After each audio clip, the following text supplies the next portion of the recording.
پہلی بات، اللہ تعالیٰ کے علاوہ کسی سے کوئی امید نہ رکھنا، کیونکہ اللہ پاک کے علاوہ کوئی ذات نہیں جو کہ تمہاری امیدوں کو پورا کر سکے۔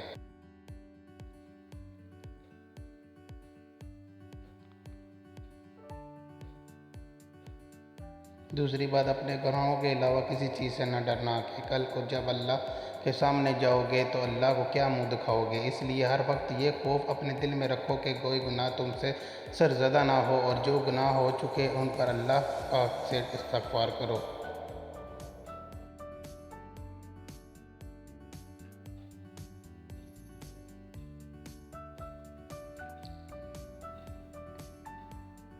تیسری بات یہ ہے کہ اگر تم سے کوئی ایسی بات پوچھی جائے جس کا تمہیں علم نہ ہو تو یہ کہتے ہوئے نہ شرمانا کہ میں نہیں جانتا۔ بہت سے لوگ ایسے ہیں جو کہ ایک چیز کے بارے میں نہیں جانتے پھر بھی تکے لگانا شروع کر دیتے ہیں۔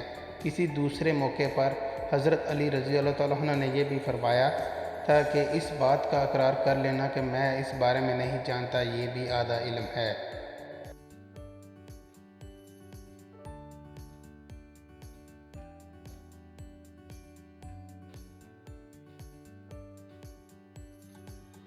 اور چوتھی بات یہ ہے کہ جس بات کا تمہیں علم نہ ہو تو اس کے بارے میں علم حاصل کرنے کی کوشش کرو، اور اس کے بارے میں علم حاصل کرو۔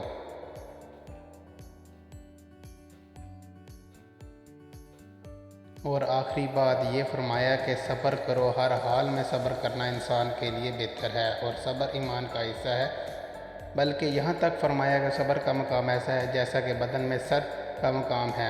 معلوم ہوا کہ صبر کا مقام ایمان کے ساتھ بڑا گہرا تعلق ہے، اس لیے چاہیے کہ صبر کا دامن کبھی نہیں چھوڑنا چاہیے۔